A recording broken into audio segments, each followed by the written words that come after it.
El nuevo coronavirus o COVID-19, como ha sido bautizado por la Organización Mundial de la Salud, ha cobrado ya la vida de más de 1.000 personas, en su gran mayoría en China, específicamente en la provincia de Hubei y su capital, Wuhan. Este virus, que los científicos creen que proviene de una fuente animal, afecta las vías respiratorias y es muy parecido a la gripe, ya que sus principales síntomas son fiebre y tos. El primer caso fue reportado a finales de diciembre con una rápida propagación en las semanas siguientes. Se cuentan más de 42.000 infectados, incluyendo casos de contagio en varios países fuera de China. Pero realmente, ¿cuál es la peligrosidad de este virus? ¿Qué tan letal es en comparación con otros virus? ¿Cuál es el protocolo a seguir para evitar el contagio? ¿Está República Dominicana preparada para detectar y tratar posibles casos? ¿Se ha generado una alarma más allá de lo necesario? ¿Y cómo contribuyen las noticias falsas a la propagación de una histeria colectiva? Ese es el debate en la mesa de esta noche, María Cela. Bueno, ahí está el informe y estos son nuestros invitados en el día de hoy. Tenemos con nosotros al doctor Rafael Sánchez Cárdenas, quien es ministro de Salud Pública.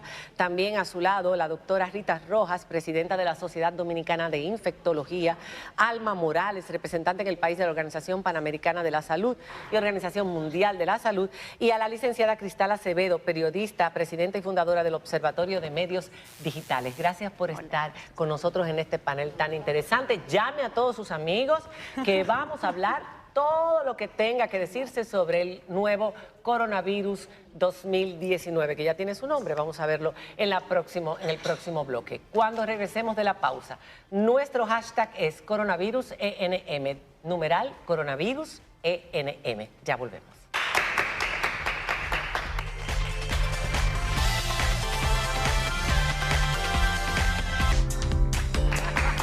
Bueno, señores, vamos a hablar de coronavirus. Cualquier pregunta usted la hace a través de nuestro Twitter o nuestro Instagram con el hashtag numeral coronavirus ENM. Doctor, vamos a empezar hablando del virus en general. Es el nuevo COVID-19 porque empezó en el 2019, pero el coronavirus es uno más de muchos otros coronavirus. Algunos han sido peligrosos para la vida humana, pero otros están por todas partes. Vamos a explicar bien de qué se trata este coronavirus y sus antecedentes. Bueno, lo primero que quisiera decir es que ciertamente estamos hablando de una familia de virus. Los coronavirus no es uno solo. Esta es una mutación de uno de ellos. Entonces, está difundido aquí mismo en el país, existe coronavirus. Desde hace muchísimo tiempo. Desde hace mucho tiempo, que está en las causales de muchísimos problemas respiratorios. Estamos en la estación de la infección respiratoria aguda, tradicional. Y en las estadísticas el comportamiento que llevamos es el mismo que hemos tenido siempre. El coronavirus de Wuhan es una mutación que se ha producido allá desde, según las distintas informaciones, desde el área animal a humanos. Porque hay coronavirus animal, en animales que son reservorios, y humanos. Que son reservorios. Exacto. En ese caso. Por ejemplo, se señala el murciélago como un reservorio natural del virus. Y otros animales, el camello se ha señalado que tuvo que ver incluso con el del MERS. El MERS. El del Medio Oriente. Correctamente. Pero al fin, en este caso se ha producido en un mercado húmedo, como se conoce, de esa ciudad de la provincia de Hubei. Ha habido una mutación desde la parte animal, pasa a humanos y empieza el proceso de difusión del virus. Hoy el informe, eso fue el 12 de diciembre, creo, el primer informe que se dio. Hoy el informe de la OMS habla de 45.141 casos. ¿Confirmados? Confirmados. De los cuales 441 de ese total están fuera de China, del total. Y además, con una tasa de letalidad baja ¿Qué con porcentaje? relación a 2.2, 2.4 aproximadamente. El SARS tenía una letalidad de cerca de 9-10%. Y el MERS de Esto nos da, 30-35. el MERS tenía 30-35 y el ébola hasta un 50. La gripe común, para que la gente se haga una idea. la influenza. Quiero hacer hincapié en esto porque es importante para que se entienda. En Estados Unidos cada año mueren 80.000 personas por la gripe. La influenza, ¿cuál es su...? En este caso no ha muerto nadie en Estados Unidos de los 13 casos que hay que son básicamente importados. Pero que hay uno ya que fue contaminado en el propio Estados Unidos. Pero fíjense lo siguiente, 13 casos en Estados Unidos. Tenemos una alarma. Pero ¿y los 80.000? ¿Ustedes conocen de pánico por 80.000 personas que anualmente mueren en los Estados Unidos? Y aquí también. ¿De gripe? Aquí Y también. aquí en todas partes del mundo mueren por influenza y gripe una cantidad notable de personas. Nadie ha hecho pánico Bueno, por eso. hicieron que es pánico en el habitual. 1918 cuando se fueron 50 millones de personas. Vamos a ¿no? ver, para seguir Pero no había entendiendo redes sociales. Para seguir entendiendo la enfermedad, doctora, ¿cómo actúa el coronavirus? Bueno, el coronavirus inicialmente es un proceso respiratorio. Puede presentarse de tres formas. Puede ser un proceso respiratorio agudo con síntomas de los que conocemos como una gripe común, pero puede convertirse hasta pasar a casos graves, severos y requerir inclusive cuidados especializados a nivel de intensivo, neumonía severa. Dependiendo, hay casos también que han tenido síntomas gastrointestinales. ¿De qué depende eso? ¿De qué depende? Bueno, especialmente las comorbilidades, los extremos de la vida, en estos casos, los mayores de 65 años, hombres, diabéticos, hipertensos, enfermedades cardiovasculares, son los que están Crónicos. más afectados actualmente. Son los que pueden, si contraen este virus, tener más problemas Sí. de salud. Igual los menores, los bebés, ¿estuve No. leyendo o no? No. En el caso del coronavirus. No, todavía se conoce poco, en realidad, de lo que es, se conoce poco del virus en sí. Vamos aprendiendo. Claro, tenemos menos de 2 Sí, meses. todos con el los virus. días vamos aprendiendo y no hay una verdad absoluta todavía. Eso hay que decirlo. Sobre lo que la población pediátrica ha sido poco afectada. Con los casos todavía no se sabe si hay transmisión vertical real o no, Hoy- si los niños que se infectaron Exacto. fue demasiado corto el periodo, apenas 36 horas después de haber nacido ya estaba Un bebé, contaminado. hay Un una bebé. sí. Uno solo, Sí, exacto. pero se hizo pruebas con otras embarazadas y todas que dieron a luz por cesárea, los niños nacieron sin el virus. Sí. Pero como fue por cesárea, ustedes saben que es más difícil la transmisión del virus, lo mismo pasa con el VIH. Sí. Ok, seguimos entonces hablando de si cuando la Organización Mundial de la Salud dio la alarma, pues todo el mundo se preocupó porque hay una alarma, se está extendiendo. ¿Qué es lo que se prevé que va a ocurrir con este virus? China ha actuado de una manera que realmente nos ha asombrado y nos ha dado un ejemplo al mundo entero. Yo creo que no hay otro país, sabiendo la cantidad de gente que tienen y que ya antes pasó con el SARS en el año 2003-2004, que ellos tenían que actuar de una manera mucho más responsable. Ellos cerraron ciudades enteras llenas de millones de personas para contener el virus. Aún así es imposible del todo contener. ¿Qué es lo que se prevé que va a ocurrir con este virus? Y luego vamos a hablar también de las noticias que han circulado en todos los medios de comunicación, cuáles son ciertas y no, y cuánto hay de irresponsabilidad. ¿Y qué es lo que implica cuando la OMS declara la alarma Exacto. por una enfermedad, por una nueva enfermedad? ¿Qué es lo que eso quiere decir para los que no somos tan entendidos del mundo médico, epidemiológico? Bueno, gracias por invitarme a ser parte de este programa. Directo a la pregunta, no se declara ninguna alarma. Lo que se declara es que es un evento de salud pública de importancia internacional, que es muy diferente a decir alarma. Es un evento, es una emergencia. ¿Por qué? Porque ¿Alerta mundial? No es una ¿Cómo? alerta. Es que lo publicaron en los medios. Eso es lo que pasa, como lo publican en el medio, pero o sea, el término correcto es los países que los estados partes son signatarios de lo que se llama el Reglamento Sanitario Internacional. Entonces nos regimos bajo el Reglamento Sanitario Internacional que entra en vigencia en el 2005. No incluyó al SAR, que fue previo al 2005. Entonces, cuando hay un evento de importancia internacional, ¿qué significa eso? Que puede haber un riesgo hacia otros países, hacia otras subregiones y hacia otras regiones, y necesita de una respuesta coordinada, colectiva y de un alistamiento, pero no se utiliza la palabra alarma. Quizás a veces hay problemas inclusive hasta en las traducciones. En español se dice un evento de salud pública de importancia internacional, y en inglés se habla de concern, public health concern international, de preocupación internacional, pero no es una alarma.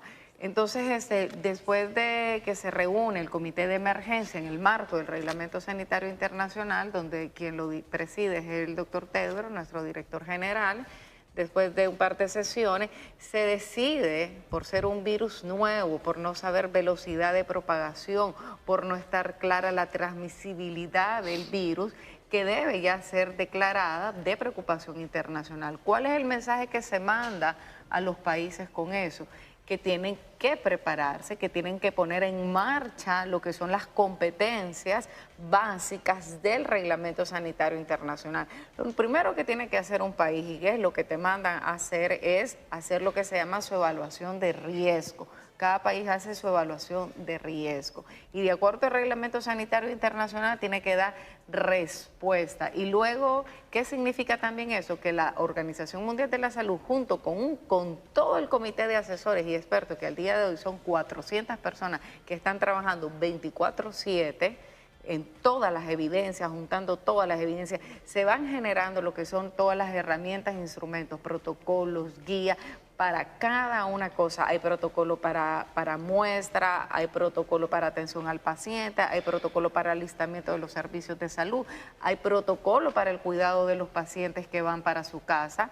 Porque, ¿cómo entra el pánico? El pánico inicia hay problemas conceptuales, y eso, el doctor Tedros dijo el día de ayer que lo que tenemos es una epidemia de información. De desinformación. De desinformación. No sé, pero él le llamó epi-information, lo que está hablando de una epidemia de información. ¿Por qué? Porque eso es lo que hay realmente. Hay muy malos conceptos, hay una definición de caso que nadie ha tomado en cuenta y que hemos sido claros en decir cuál es la definición de caso, que yo tengo un antecedente viajero, pero si yo no tengo los síntomas del cuadro respiratorio, no puedo ser sospechoso. Tengo el antecedente viajero, voy a vigilancia. Hay un protocolo para esa vigilancia, pero todavía yo no soy sospechoso. Yo soy sospechoso Eso ha creado si tengo mucha alarma. el antecedente de viaje de los 14 que días pasé por más China. exacto, que pasé por la República Popular de China, más que he desarrollado un cuadro gripal. O la segunda definición de caso es positiva,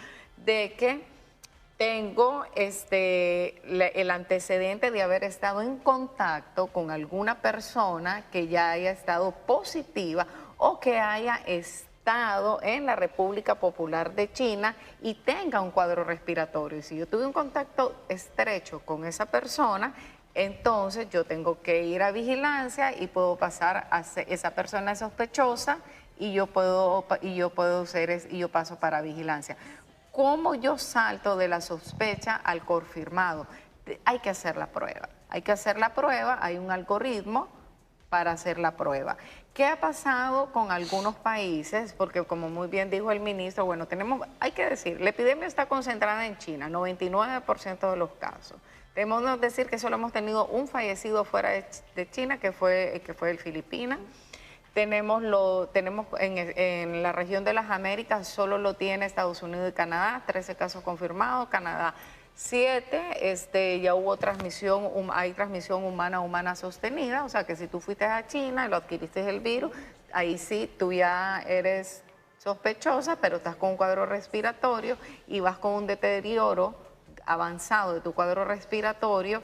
Por sintomatología yo puedo confirmar y también puedo reconfirmar por el virus. De la misma manera, yo puedo también, un sospechoso, yo lo puedo sacar de la clasificación de sospechoso cuando entra a un periodo de ser asintomático, y eso lo dice el anexo 2 del Reglamento Sanitario Internacional. Pero nada de eso ha ocurrido, o sí, confírmeme, ministro, en la República Dominicana. ¿Hay un caso de coronavirus, sí o no, en la República Dominicana? No hay salir de la Ya, vamos a salir de eso. Y luego hay que hablar con la experta Él lo dijo, claro, el otro día. Yo lo dije epidemiología. claramente en días pasados. Así es. No hay casos de coronavirus en la República Dominicana. Cero.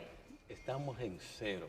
Gracias a Y Dios. esperamos que así pasemos como el ébola, cero. Doctor, No hay absolutamente ¿hay nunca. alguna manera de que lo que esté pasando se le oculte a la población? Porque esa fue otra cosa. No se lleven de lo que están diciendo, yo vi que se llevaron y un médico de tal hospital me dijo que están Y muy no lo- mal. y no lo dicen para no y hacerle lo daño al dicen. turismo. Y miren cómo están con máscaras los que están cuidando el hospital militar, que estaban también con una mascarilla afuera. No lo está escondiendo Mire, usted, ministro. imagínese, por ejemplo, lo siguiente. Número uno, el Reglamento Sanitario Internacional obliga a los países signatarios a la información.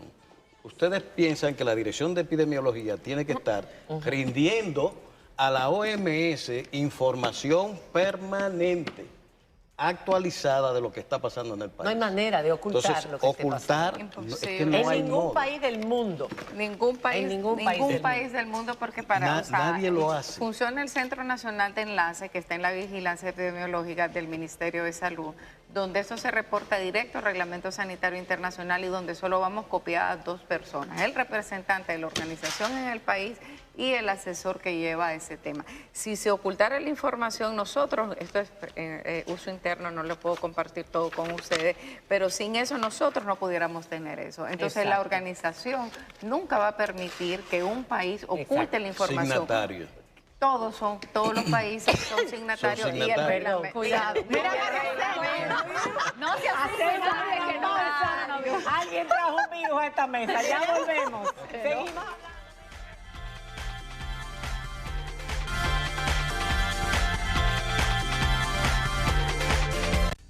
Realmente la gente tiene pánico y miedo de venir por si acaso fueran contagiados, y ha bajado mucho la venta. Este era un negocio fluyente, tenía muchas personas a comer, que la comida es muy buena, pero después del coronavirus aquí está muy lento la cosa.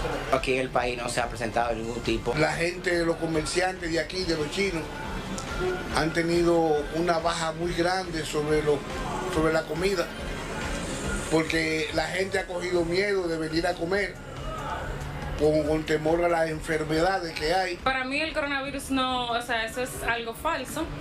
Yo entiendo que aquí en el país no hay. Con relación a los choferes, es una ignorancia de ellos. Parece ser que sus dirigentes de arriba no saben eso, porque Antonio Marte y Ubiere son personas realmente bastante inteligentes para tomar una decisión de esa naturaleza. Todo el mundo tiene derecho a transportarse de donde pueda, porque no he visto ningún caso aquí en el país de esa enfermedad, o sea, de esa infección, de esa gripe. El que ellos sean de esa nacionalidad no quiere decir que sean portadores del virus. Todavía no se ha dado el primer caso aquí en Latinoamérica. Yo pienso que las personas no deberían pensar que porque sea chino tenga que tener el virus.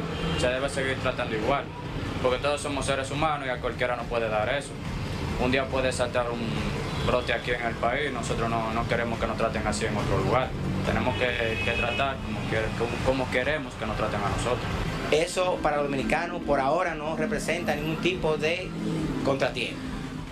Muy bien, es una pena, señores, que la comunidad china esté sufriendo discriminación por ignorancia y que sus ventas, sus negocios, de los que sus familias viven, estén mostrando pérdidas porque la gente piensa que si se junta con un chino que está aquí, como que eso es en la naturaleza china que se está desarrollando No, de o los la denuncia chinos. que se hizo hoy de que no los querían montar en que no los transporte quieran montar público. Hace varios días. Una Una barbaridad. barbaridad. Esas son barbaridades. No hay que dejar de ir a los negocios de los chinos, ni hay que discriminar, ni rechazar, ni evitar juntarse con un chino. Lo que uno tiene que tener cuidado con la gente que tiene gripe para no contagiarse, eso es todo.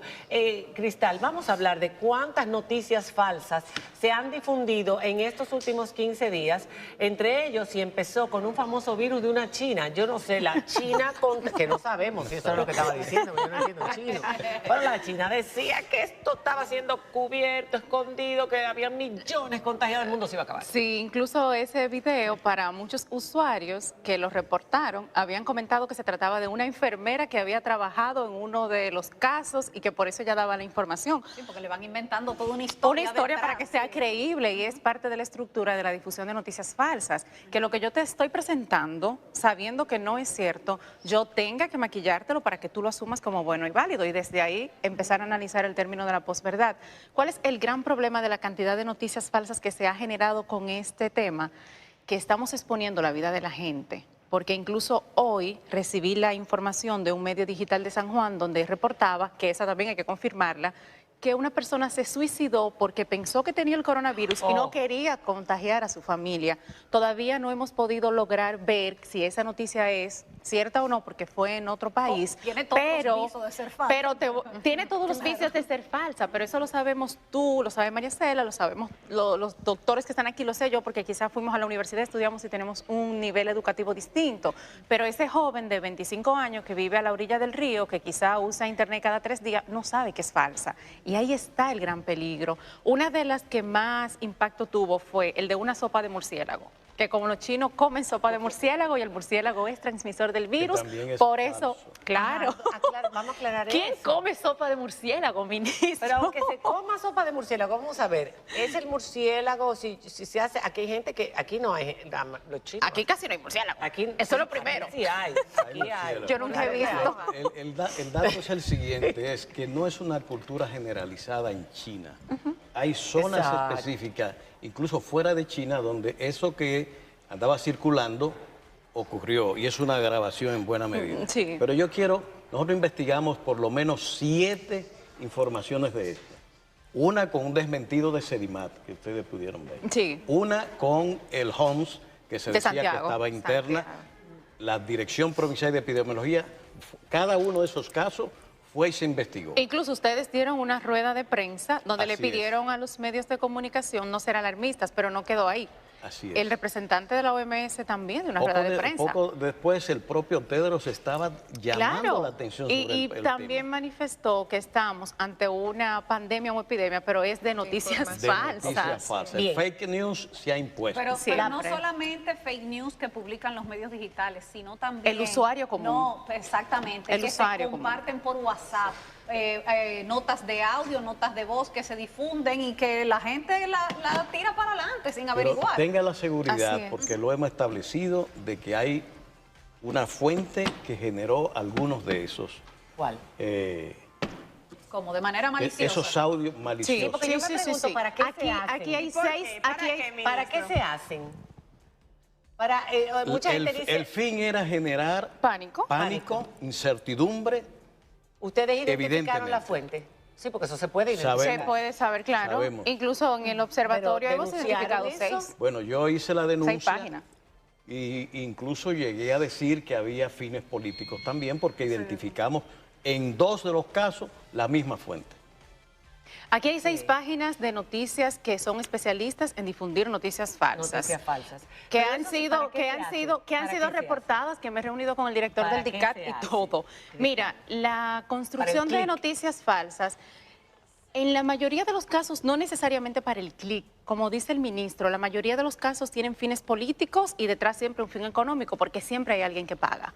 Entonces, al final, por ejemplo, en República Dominicana hay 6 páginas específicas que generan este tipo de contenido, 2 del mismo dueño. Ok, para avanzar con este tema y terminar y entrar un poquito en la influenza, que nos quedamos con muchas dudas, la prueba para aquí diagnosticar o confirmar en el futuro un posible caso de coronavirus, si es que llega por estos lares, ¿cuándo la tendremos a disposición? Pasado mañana.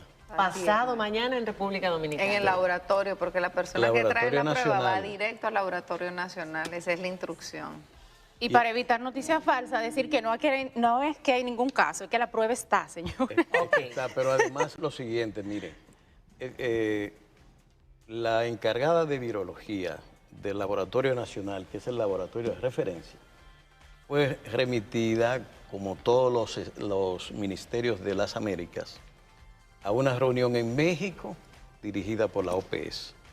Y allí se van a entregar a esos responsables los primers, que van a servir en toda Latinoamérica, que no tiene caso de coronavirus, tener los primers para las pruebas de confirmación de Ministro, en los casos eventuales de que tengamos Queríamos aprovechar para abordar el tema de la influenza. Que eso Espérate, antes de que entres ahí, ¿es cierto que la curva está descendiendo de contagio? Que estuvimos leyendo la información hoy.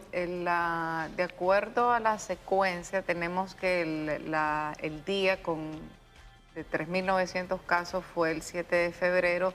Se ve unas barras con un poco de descenso y todavía no podríamos hablar de que hay un descenso porque hay variabilidad. Del 7 de febrero al 11 de febrero ha habido variabilidad en el número de casos por día, pero sí el día más alto fue el 7 de febrero con los 3.900 casos y luego se ve una leve disminución, pero es muy pronto para poder decir de que vamos a una curva descendente. Pero sí se espera que con el cambio de estación baje el nivel de contagio. No se espera eso. Son ahorita en la entrevista de ayer que tú mencionabas, donde el director general convoca este foro internacional de investigación.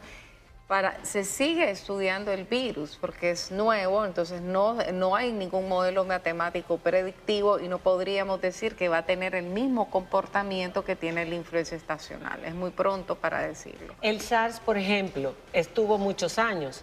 ¿Todavía está? ¿O estos virus tienden a desaparecer con el tiempo? No es que el virus tienda a desaparecer con el tiempo, lo que pasa es que las personas, los humanos, vamos adquiriendo lo que se llama la memoria inmunológica. Entonces los virus van quedando, algunos van mutando, pero también los humanos vamos adquiriendo esa memoria inmunológica ante el virus, pero puede ser que en alguna área, zonas, todavía China puedas encontrar casos de SARS, es el síndrome respiratorio agudo grave, que fue en el 2002. Pero ¿qué pasó Murieron con 700 eso? y pico Claro, personas, pero esta enfermedad nunca fue notificada internacionalmente. El Reglamento Sanitario Internacional nace en el 2005, y por eso ahora los chinos han actuado porque China, cuando el SARS no dio la información, mientras que ahora el comportamiento de China epidemiológicamente ha sido diferente, ha sido amarrado al Reglamento Sanitario Internacional. El virus se compartió, se sacó la secuencia viral rapidísimo, por eso se identifica el primer caso de Tailandia. Y por eso los médicos hoy dieron una noticia de que en 12 meses el o doctor 18 Tedros meses, que habla empezaron las pruebas. de que podría ser que en 18 meses podríamos estar diciendo. Estamos hablando de posibilidad. Yo quiero, a propósito de lo que estaban señalando, fíjense, la Organización Mundial de la Salud nunca prohibió la circulación de viajeros, nunca prohibió la circulación de carga y fue precisa en esos señalamientos. Nunca, a pesar de que veíamos esa curva ascendente permanente. Nunca.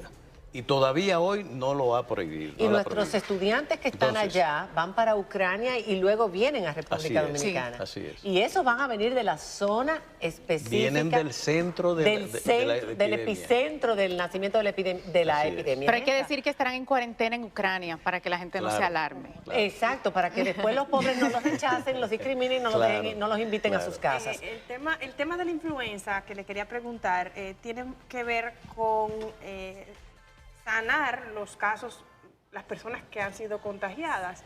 Se reportó, y creo que varias personas, incluyéndome, lo vivimos, la escasez del antiviral, por lo menos en las farmacias comunes, comerciales, el Tamiflu, Oseltamivir, Oseltam.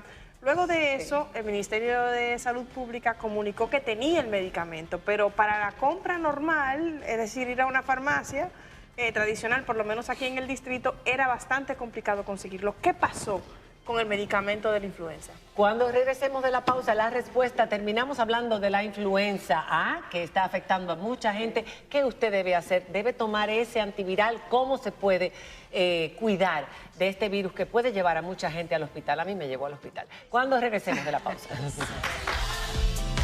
Ok, bueno, nos quedamos con la influenza. Después de pasar sobre el la coronavirus. influenza, puntualmente sobre el tema de los medicamentos, el famoso Tamiflu, Oseltamivir, Oseltam, y la escasez que hay en el mercado de las farmacias. Le preguntábamos sobre esa situación al ministro, a ver cuál ha sido la posición de salud pública y qué puede hacer el paciente.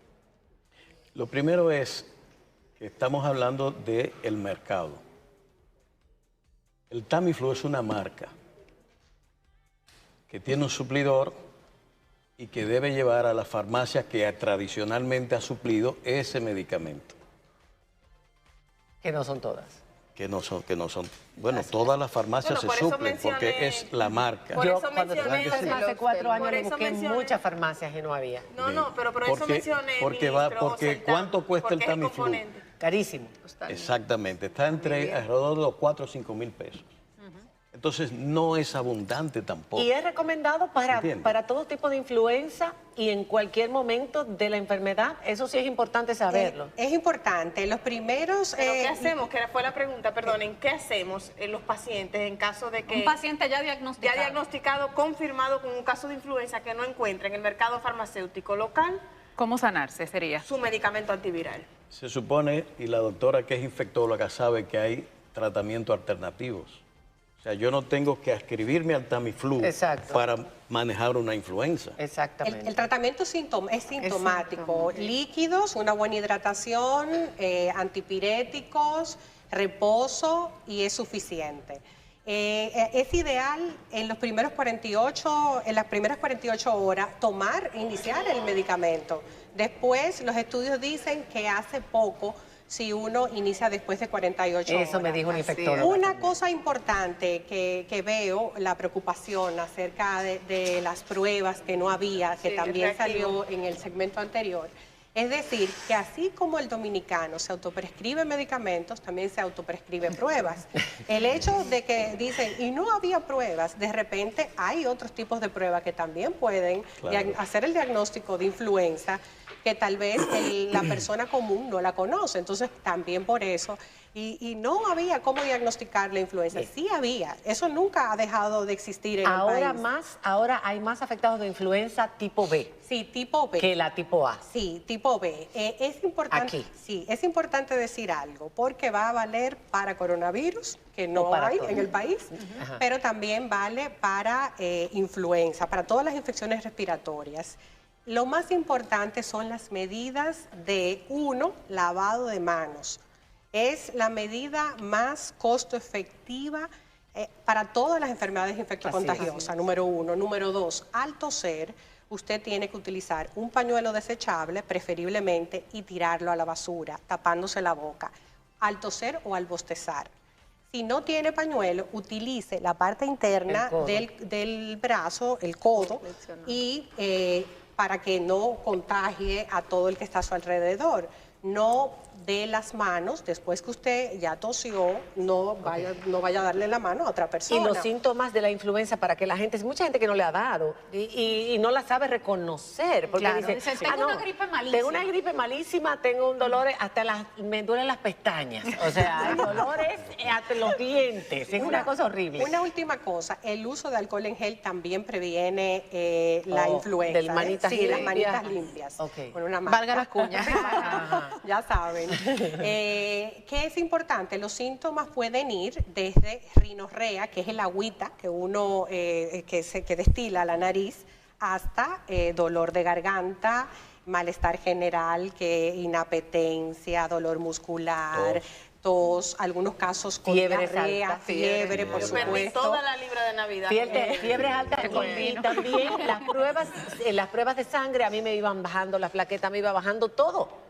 todo a medida que pasaban los días, hasta el tercer día que tuvimos que internarnos. Que tuvieron que internarme. Oye, yo venía a trabajar aquí por ignorancia. Entonces, la influenza, hay que cuidarse de la influenza. Hay que cuidarse, sobre todo que existe una vacuna para influenza y las personas lo desconocen. Y ¿recomendado para qué edad? Para la vacunación. todas las edades, para todas las edades, pero especialmente hay grupos de riesgo que son embarazadas. Si usted está embarazada, tiene que vacunarse contra influenza.